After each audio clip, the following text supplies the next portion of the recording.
Eu cumprimento a todos na paz do Senhor. Amém. Infelizmente não pude estar aqui de manhã, dizer o pastor ainda ontem, o pastor Márcio. O pastor Márcio caiu bonito do Botafogo hoje. Mas senti falta dos irmãos. Pensei, será que dá para dar um pulinho lá, mas não deu. Mas estamos aqui, quero convidar você a abrir sua Bíblia na carta aos Hebreus. Hebreus, capítulo de número 10. Carta aos Hebreus, capítulo de número 10.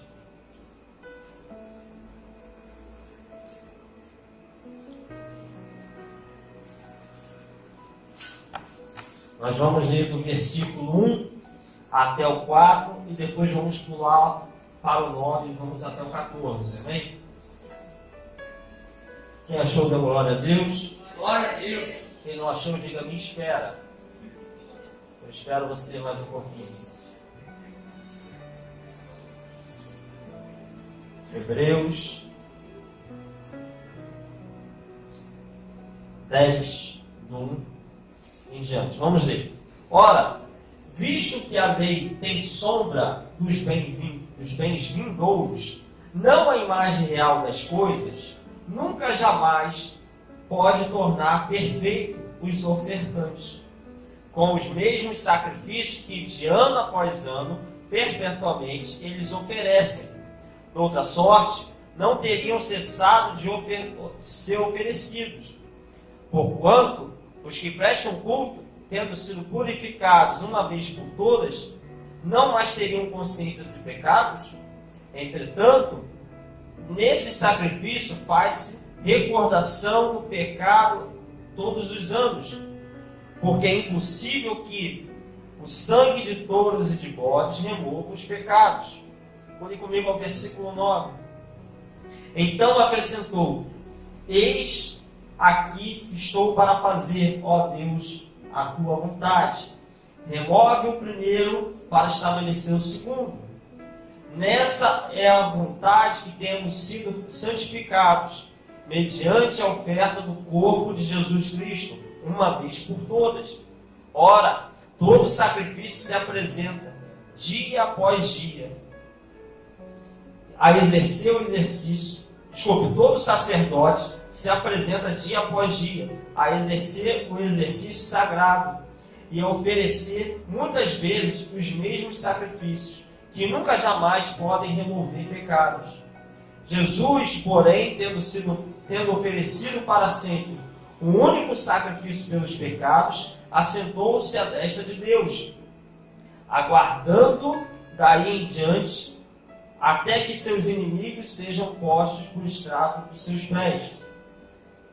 Porque com uma só oferta aperfeiçoou para sempre quantos estão sendo santificados. Amém? Senhor, cuida da tua palavra, fala conosco, engrandece o teu nome. Vamos à carta aos Hebreus. É uma carta que fala muito sobre a transição da antiga para a nova aliança. O texto que acabamos de ler vem apresentar como aqueles sacrifícios da antiga aliança, sacrifícios de animais que eram feitos para a remissão dos pecados do povo, como eles agiam não podendo apagar o pecado, mas simplesmente cobriam os pecados. Era um sacrifício que vinha a trazer uma religação momentânea com Deus. Em contrapartida, o texto está dizendo que o sangue de Jesus é diferente, porque não é um sacrifício que precisa ser repetido anualmente, mas que foi feito com poderes para uma vez por todas. Um sacrifício que é diferente, que ele não vem cobrir o pecado, mas ele vem lavar o pecado do pecador. Ele vem apagar, remover o pecado de cima do pecador. E trazer agora não uma religação momentânea, ou anual, melhor dizendo, mas uma religação eterna. Lógico que condicionada à questão da fé. Mas quando nós falamos sobre haver uma religação, automaticamente estamos falando que houve uma ligação anterior que foi rompida e por isso a necessidade de uma religação. Quando nós estamos vendo isso, nós estamos vendo que o sacrifício é para nos religar com Deus.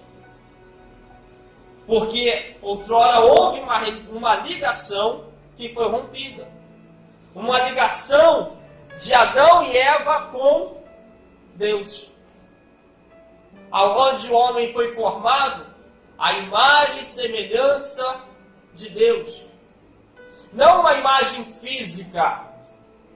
Até porque a palavra imagem ali não remete a isso. A palavra tselem, usada ali para imagem, fala de sombra, aspecto moral. Até porque se fosse físico, qual seria o rosto de Deus? Cada um aqui tem um rosto. Acontece que o homem tinha uma ligação direta com Deus. O homem era ensinado por Deus diretamente. O homem via e convivia com Deus todos os dias. Não o dia inteiro, mas todos os dias. O homem tinha todo o benefício dessa ligação com Deus. Não só o conhecimento do bem, não só o conhecimento de Deus, mas também o fato de estar no Éden, no paraíso, uma região, não vou entrar aqui muito na geografia bíblica, mas pasmem, era no Iraque, por ali. Mas enfim, uma região que naquela época era bonita, aonde o homem tinha um estado de estar livre das dores emocionais, livre das dores físicas, livre da doença, da morte. O homem tinha tudo o que necessitava para viver, ele tinha ali naquele jardim. Ele tinha habitação, ele tinha comida, ele tinha tudo. Espiritual e fisicamente falando. Porém, diante do pecado de Adão, o homem vem a ter a perda de tudo isso. Eva é tentada, ela vai e põe uma pilha lá no marido. O marido também cai. E eles desobedecem à lei de Deus. E por causa da desobediência, o homem agora é separado de Deus. Quando nós vamos ver o pecado de Adão, às vezes eu fico tentando entender a Eva, mas eu acho que eu entendo um pouquinho, não concordo com ela, mas eu entendo. Porque ela já conhecia o bem. A proposta de Satanás foi: tu conhecerás o bem e o mal. A mulher já conhecia o bem. A proposta, na verdade, era: tu conhecerás o mal. Só que antes ela falou: tu serás como Deus. Aí logo depois, vírgula, conhecerás o bem e o mal. Para mim, a Eva estava assim, ó, como Deus. E viajou no que a serpente estava falando. E ela vai comer, vai dar para o Adão comer, o Adão come. E por causa disso, por causa do pecado de Adão, o Deus Santo não podia mais conviver com o homem pecador. E agora uma ruptura, um desligamento nessa ligação. Nisso tudo vai entrar o pecado. Quando entra o pecado, o salário do pecado é a morte. Vai entrar a morte. A imagem de Deus agora no homem está corrompida, o homem é caído, o homem é inclinado a fazer o que é mal. Tanto é que Gênesis 5, versículo 1 vai dizer que Adão foi criado à imagem e semelhança de Deus, mas o descendente de Adão foi criado à imagem de Adão, já com a natureza caída. E aí vai entrando essa natureza que vai passando de pai para filho. E nós nascemos com essa natureza, separados de Deus. Se você tiver um filho hoje, ele nascer daqui a 5 minutos, ele vai nascer separado de Deus, com natureza má, inclinado a fazer o que é mal. Que é isso? Por que você acha que a criança quer meter o dedo na tomada? Como você já falou 30 vezes que não vai meter o dedo na tomada. Por que ele quer zombar, às vezes excessivamente, do amigo? Quem que nunca aqui puxou a cadeira para o amigo se cair? Todo mundo já fez isso, pelo menos eu e mais alguns. É a natureza pecaminosa. Só que com esse pecado de Adão, porque Adão era o representante da humanidade. Assim como se o teu pai perdeu uma herança, você perdeu os bens, você fica sem herança dele, ele perdeu tudo. E aí vai entrar doença, vai entrar sofrimentos psicológicos, vai entrar disfunções genéticas, por isso que as pessoas nascem com disfunções genéticas. A própria calvície é uma disfunção genética, tá? Então, se você ficou careca aí, é por causa do pecado de Adão. Então, o Joel já me olhou torto. Né? Vamos ler Gálatas 5, fruto do Espírito para o Joel. E aí, o que acontece? Agora o homem ele tem que labutar para poder ter o que comer. Ele tem que trabalhar muitas das vezes durante muito tempo. As mulheres passam a ter dores no parto. Começam problemas familiares. Vide Caim e Abel. Quando a gente começa a entender que toda essa ruptura do homem com Deus trouxe todos os males que nós sofremos hoje. Por que eu passo isso? Por que eu passo aquilo? Por que eu passei aquilo? Por que tem tanta maldade no mundo? Por que isso? Por causa dessa ruptura, da separação entre Deus e o homem e da inclinação do homem ao que é mal. E o castigo do próprio ato do homem. Acontece então que Deus ele vai prover sacrifício de animais para que pudesse ser coberto o pecado do homem, para que quando ele olhasse para o homem, ele não avistasse mais o pecado, mesmo que estando apenas coberto, para que ele pudesse se relacionar com o homem e para que ele pudesse até mesmo abençoar o homem. Porque aquele sacrifício trazia uma religação, mesmo que momentânea. Sim, sacrifícios que apontavam para o sacrifício supremo, que seria o sacrifício de Cristo. Mas era algo provisório para que nós pudéssemos ser, quando eu falo nós, a raça humana pudesse ser abençoada com as benesses da religação com Deus. E então, quando a gente vê isso, nós vemos que isso foi dado ao povo de Israel. E o povo de Israel, quando ele sai do Egito e entra em Canaã, ele vai passar por algumas situações. Era um povo que precisava comer. Era um povo que precisava se sustentar. Era um povo que precisava de moradia. Era um povo que tinha os mesmos dilemas que nós temos ao longo da nossa vida. Só que quando eles saem do Egito, eles eram escravos. Mas o Egito tinha uma particularidade. O que você plantava lá crescia, porque tinha um Nilo para irrigar. Quando eles vão para Israel, mas é a terra que manda leite e mel. Mas era o quê? Era uma terra boa para a criação de animais, não para a plantação. Até porque a gente ainda nunca viu um pé de leite e pé de mel, né? Nunca plantou um leite e um pé. Então, acontece que eles necessitavam da chuva, porque não dava para todo mundo criar animal, tinha que variar a coisa. E Deus vai falar, olha, se vocês me servirem e me adorarem, eu vou mandar chuva. Se vocês não me servirem, eu vou fechar o céu. A própria questão de adorar ao Senhor trazia como consequência as bênçãos de Deus sobre a vida deles. a não ligação deles com Deus trazia o quê? A falta das bênçãos de Deus. Eles ficavam à mercê da sua própria sorte, que era terrível devido à consequência desse desligamento. Então Deus veio a prover o sacrifício que era o dia da expiação.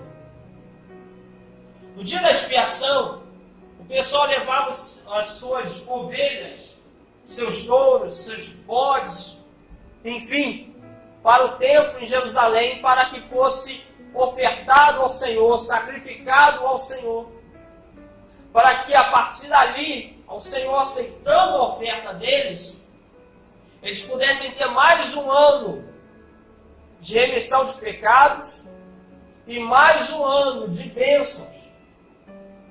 Os pecados anteriores cometidos seriam perdoados e eles teriam mais um ano de bênção, porque a religação momentânea estava feita. Nisso, o sumo sacerdote pegava 2 bodes, preste atenção nisso aqui. O bode expiatório e o bode emissário. O bode expiatório, ele era levado até o sumo sacerdote. O bode era degolado, todo o seu sangue era derramado. Era o bode expiatório. Por quê? Porque aquele sangue expiava os pecados anuais do povo. Esse bode tipifica Jesus sendo morto. Tipifica a morte de Jesus. Era uma sombra do que havia de vir, como nós lemos aqui no texto. Após isso, trazia-se um bode emissário. Então, o sacerdote molhava a sua mão direita no sangue do bode expiatório, botava sobre a cabeça do bode emissário e despedia, ou seja, enviava aquele bode para fora do arraial do povo, simbolizando que estava sendo tirado os pecados do meio do povo. Esse bode emissário tipifica Jesus sendo ressuscitado, Jesus ressurreto, confirmando a nossa justificação. Tem um povo aí que diz que bode era o diabo, né? O diabo seria corredentor, né? Vamos fazer o culto ao diabo daqui a pouco, né? Daqui seria que fosse corredentor. Mas não, o bode emissário é Jesus, tipifica Jesus.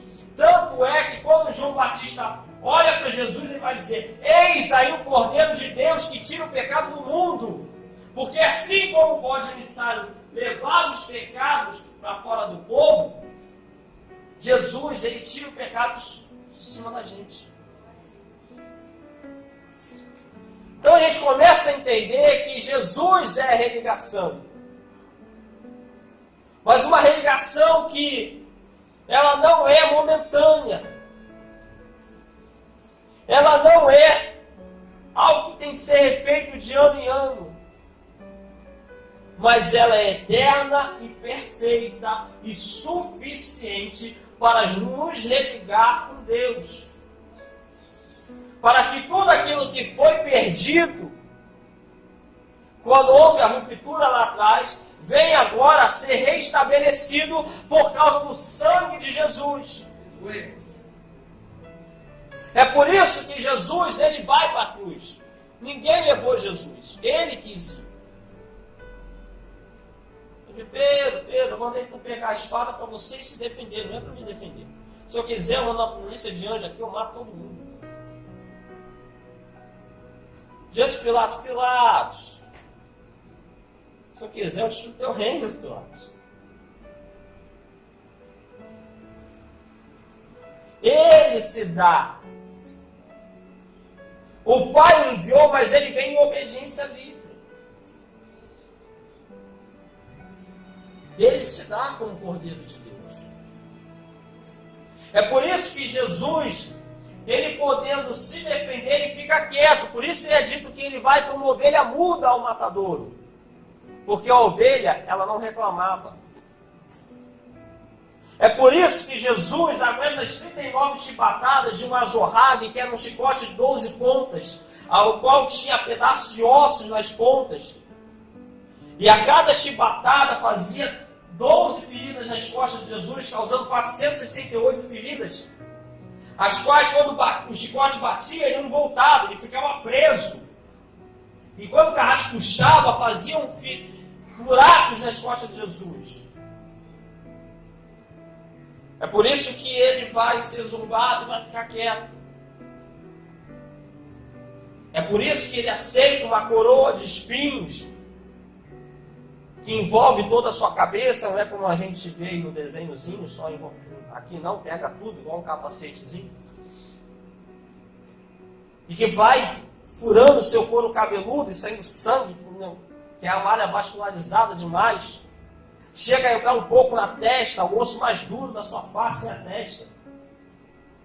É por isso que ele vai agora carregar aquela cruz pesada. Veja aquela via dolorosa. É por isso que ele vai ser pregado naquela cruz, aonde ele tem os seus braços estendidos para que o cravo entre no meio do seu punho. Um cravo de cerca de 17 centímetros. Todo o terror de ver aquele cravo sendo apontado, o martelo subindo e descendo contra o cravo para entrar. E a dor de rasgar parte do seu nervo. Depois todo o terror de ter o outro braço estendido, sabendo que vai viver a mesma coisa agora. De ser pendurado naquela cruz, ter agora os pés juntos para que um cravo fure os dois pés. E ele fica pendurado mais ou menos nesta posição. O braço fica meio estendido para cima.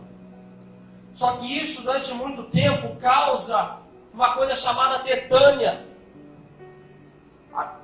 que vai, por causa da dificuldade em expirar, ele conseguia inspirar, mas ele tinha dificuldade em expirar. Ele começava a ficar sufocado e os músculos iam tendo cãibra, era tetânia. Não chegava oxigênio aos músculos e os músculos iam tendo cãibra no corpo inteiro. Jesus ia ficando roxo por causa da sua situação. E ele tinha que, em alguns momentos, porque o ser humano só dura 10 minutos nessa posição. E ele tinha que forçar. Ele tinha que forçar agora. Não mais ficar com os seus joelhos dobrados, mas tinha que estender o joelho para levantar um pouquinho o seu corpo, para conseguir expirar, para não morrer sufocado. E a dor na perna, por causa de toda a câimbra que já estava, e agora ele tinha que sustentar o corpo em cima do cravo que estava no pé.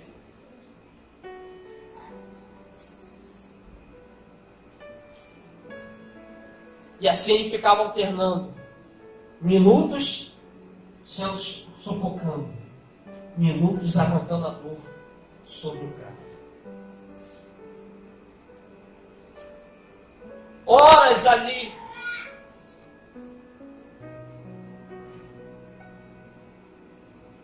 Para quê? Para que pudesse fazer uma religação.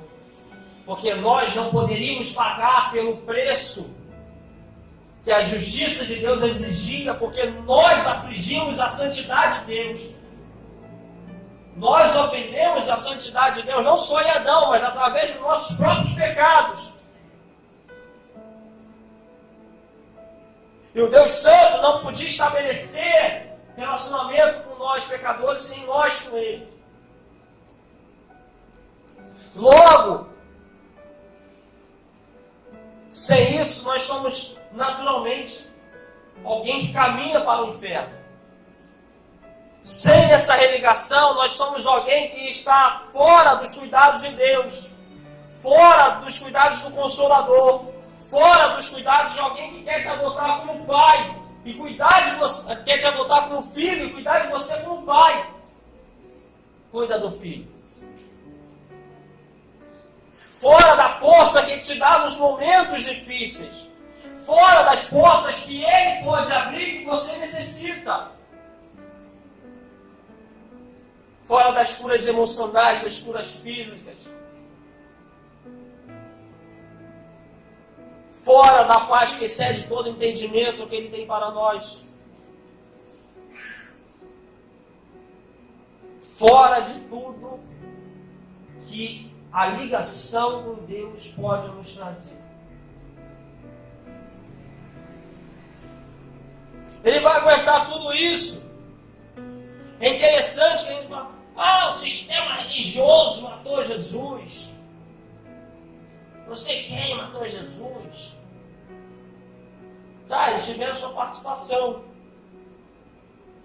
Mas Jesus só morreu quando Ele quis. Porque Ele vai dizer, está consumado. Está consumado era uma expressão usada para se colocar no recibo de pagamento de dívida.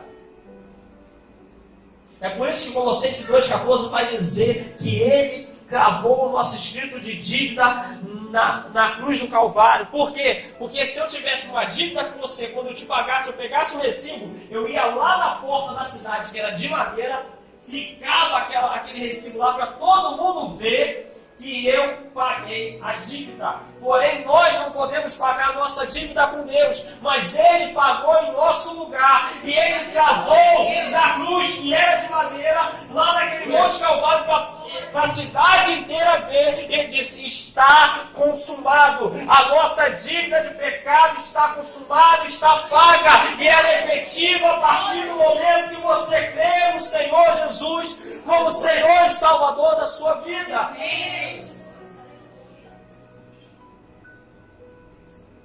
Tudo isso para nos religar. Só que quando Jesus está ali naquela cruz,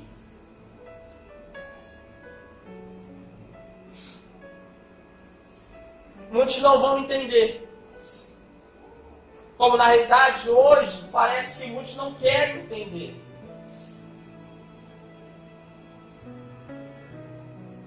Porque o que Jesus fez na cruz é muito mais que fazer um ato para nos reunir aqui e a gente cantar uns louvores legais.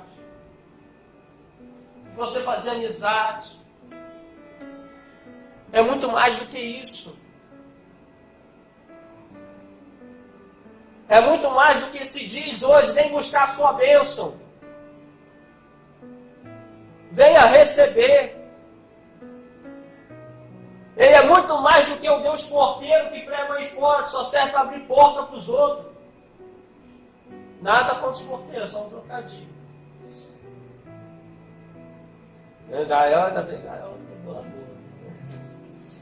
Mas parece que Deus só serve para isso.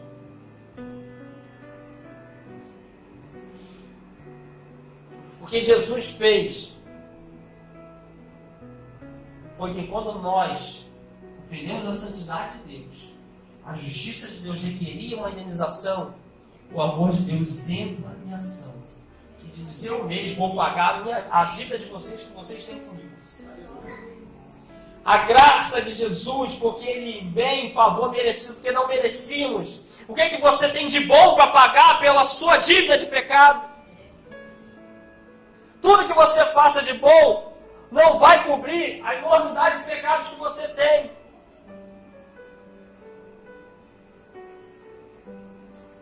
Um dia eu perguntei quem é o maior pecador da sua vida. Ficou um monte de gente pensando. Peraí, gente. Paulo dizia que ele era o maior pecador. Ele era o maior pecador da vida dele. Às vezes a gente pensa assim, o maior pecador da minha vida foi aquele lá que eu conheci, que fez isso. Não, o maior pecador da sua vida é você.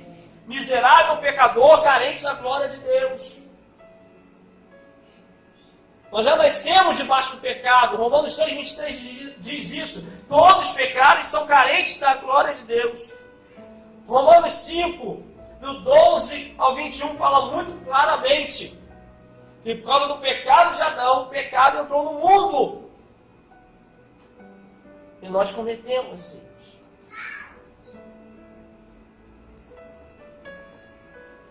Agora Jesus vai fazer tudo aquilo ali para nos religar, para que o nosso pecado não seja mais somente coberto com uma sujeira que vai para debaixo do tapete, mas que nós venhamos ser lavados e remidos pelo sangue de Jesus, para que quando o Pai olhe para nós, Ele não veja mais um sujo pecador, mas veja alguém limpo por causa da justiça de Cristo e restabeleça a ligação conosco. É por isso que ainda no capítulo 10 de Hebreus vai dizer que podemos entrar com ousadia e intrepidez no Santo dos Santos, ou seja, na presença de Deus, pelo novo e vivo caminho que é o sangue de Jesus. Aleluia.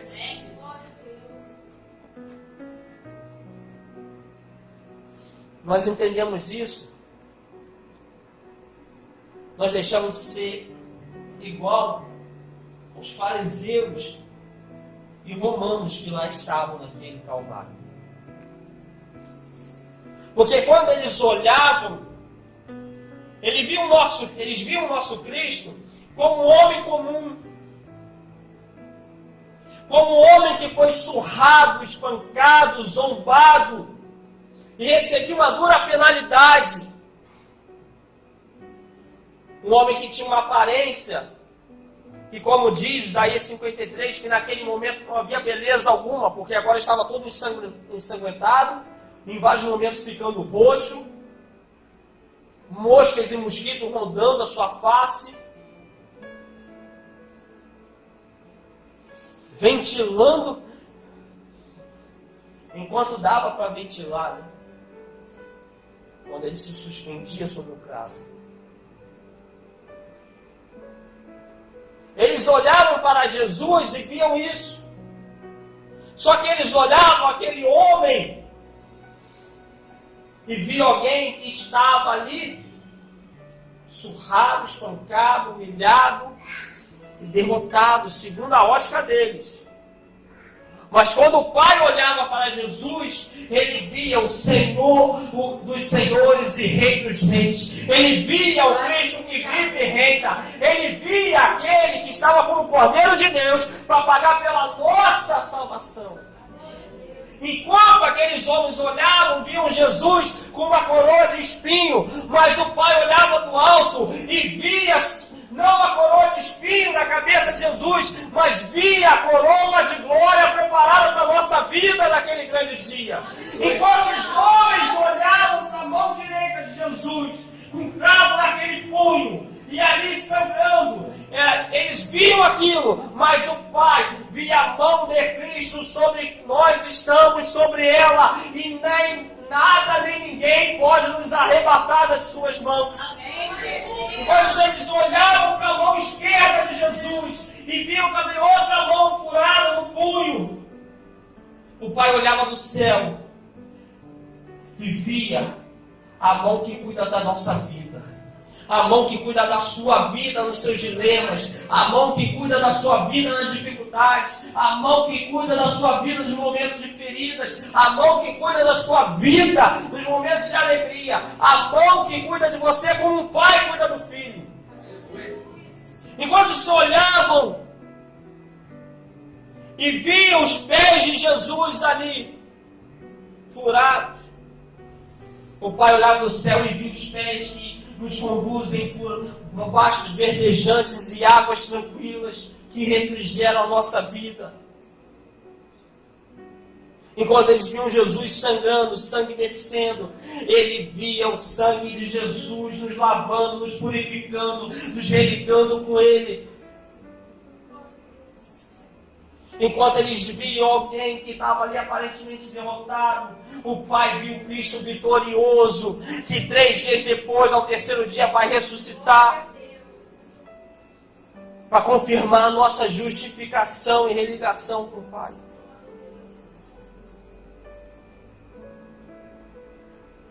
Para que nós pudéssemos agora ser religados, não precisamos. Às vezes a gente quer fazer tanta coisa, às vezes a gente quer ir por tantos caminhos, às vezes a gente quer tentar tanta coisa. Tem gente que atira para tudo que é lado, até, vamos usar essa palavra, que é apostar em Jesus. Aí vai na mesa branca, aí bate o tambor, aí vai e joga o buzo, aí reza o terço. E Jesus está falando, mas eu estou aqui. Sou eu que faço a religação. Sou eu que trago os benefícios dessa religação. Às vezes a gente quer tentar com nossas próprias forças. Deus está falando, ei, sou eu que trago os benefícios que vem junto com a religação.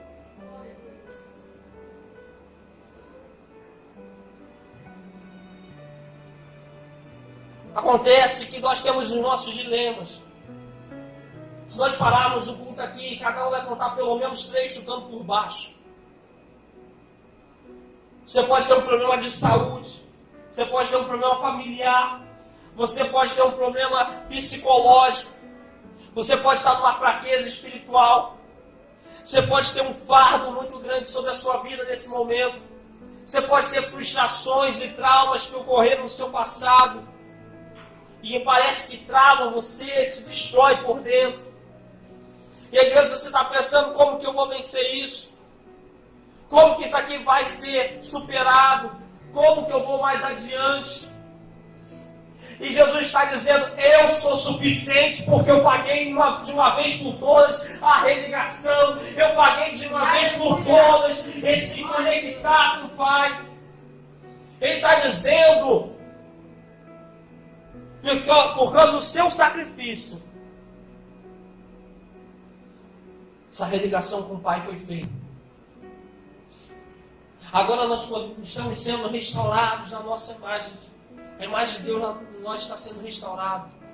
É bem verdade que estará completa quando o nosso corpo corruptível foi revestido de corruptibilidade. Mas estamos sendo restaurados. Deus nos regenerou. Está nos santificando. Conseguimos lutar contra nossas tentações, as nossas concupiscências pela força do Espírito Santo. O Espírito Santo que não só nos fortalece, mas nos consola. É interessante que quando vai falar, ele vai dizer assim, eu enviarei outro Consolador, ele vai dizer Alon Paracleto. O Alon Paracleto é um Consolador como eu, ele está dizendo que é da mesma natureza. Interessante que quando fala de Jesus como advogado, que também é uma tradução para Paracleto, lá em 1 João, se não me engano, capítulo 2, a palavra ali, ajudador, fala de alguém que anda ao seu lado. Então nós temos o Pai, o Filho e o Espírito Santo andando ao nosso lado. É interessante que muitas das vezes a gente fala tanto do Salmo 91 e o pessoal pega aquele versículo, nada que eu só estou aqui ilustrando, e ele pega e fala assim, o Senhor acampa os anjos dele ao seu redor. Tem gente que faz até uma mandinga gospel, né? Abre lá a Bíblia no Salmo 91 e deixa aberto lá, como isso aqui vai trazer algum resultado. Aí deixa lá aberto lá na casa, como isso aqui, né? Quase uma mandinga gospel. Aí deixa lá, não, aí a gente vibra, porque fala, o Senhor acampa os anjos dele ao seu redor, e diz, glória a Deus, aleluia, fala até língua estranha. Mas a gente não entende que ao redor é próximo.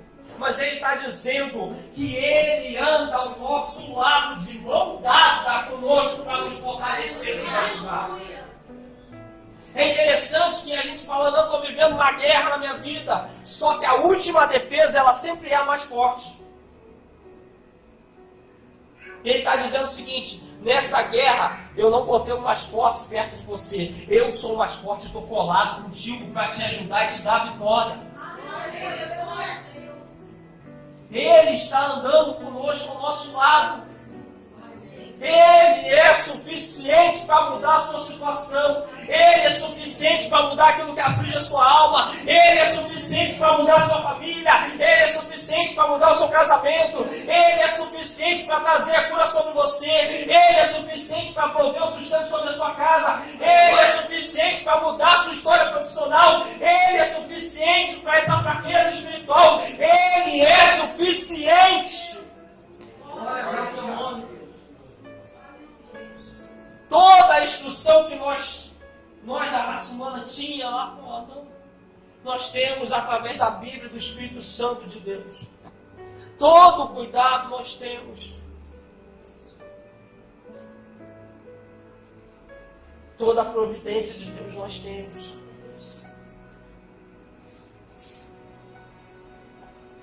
Tudo isso nós temos. Tudo isso Ele fez para te religar com Ele. Um relacionamento sincero, livre, nos transportando para o reino das trevas e nos trazendo para a sua luz. Tudo isso Ele fez para te amar. Porque Ele não quer que você pereça, Ele não quer que você seja condenado, Ele não quer que você viva também nessa vida sem os cuidados dEle. Mas Ele quer te salvar. Ele quer cuidar de você ainda nessa terra. O Salmo de número 23 vai dizer: enche o meu cálice transborda. É muito interessante que quando um anfitrião convidava alguém convidava a sua casa para jantar com ele, por exemplo, esse convidava o anfitrião. O anfitrião fazia um sinal, o empregado vinha e servia, enchia o copo do convidado. Enquanto estava se enchendo o copo, o anfitrião estava dizendo: eu ainda quero a sua companhia comigo. Quando se parava de encher o copo, o convidado percebia: já tem um tempinho aqui que ninguém encheu meu copo. Ele entendia o recado. O recado era: foi muito bom até agora, mas chega, tá? A expressão enche o meu cálice transborda é porque não há uma pausa no enchimento.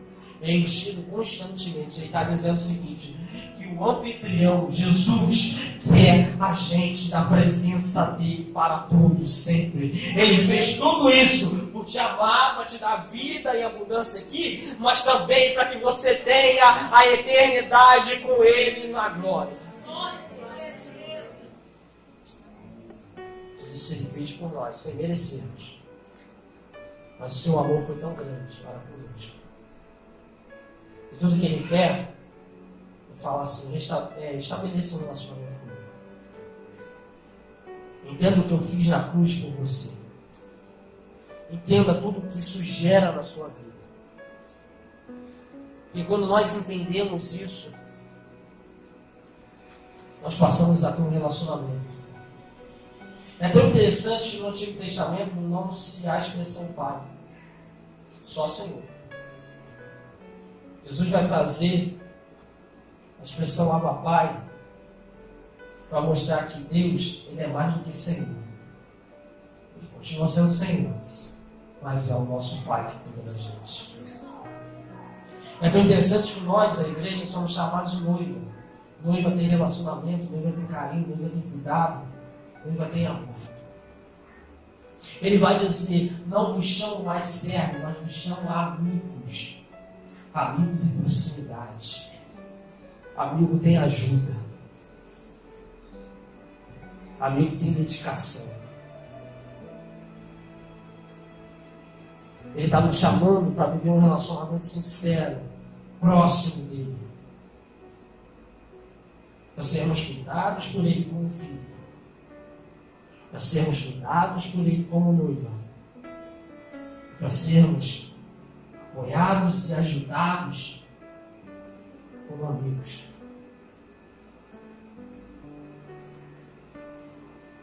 O Senhor fez tudo isso para dizer que no meio dessa luta você não está sozinho.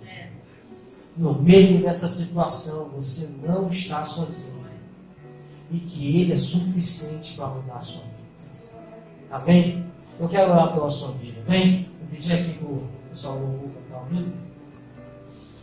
Você que está passando por uma luta e entendeu isso nessa noite, que Ele é suficiente para mudar, que tudo que Ele conquistou na cruz é direito nosso, é herança nossa, vem aqui na frente. E você que está afastado, nunca confessou Jesus como Senhor e Salvador da sua vida, vem aqui também.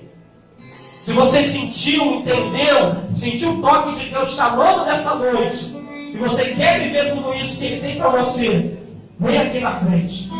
Vamos orar pela sua vida. Tudo que Jesus conquistou na cruz é direito nosso, é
Mais alguém a vir aqui na frente a receber essa oração?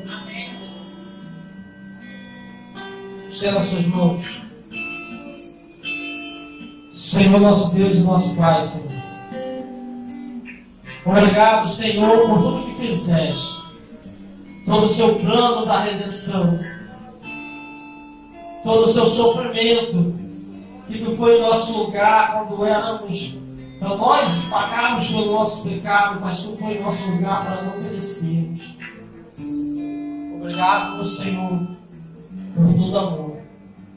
Obrigado por nos religar contigo, Senhor. E obrigado por tudo que tem derramado sobre a nossa vida. Por tudo que já tem derramado sobre a nossa vida. Por tudo que ainda será derramado das tuas mãos abençoadoras sobre a nossa vida. Senhor, esse povo aqui, cada um tem seus dilemas. Cada um aqui tem suas preocupações. Cada um aqui tem seus problemas.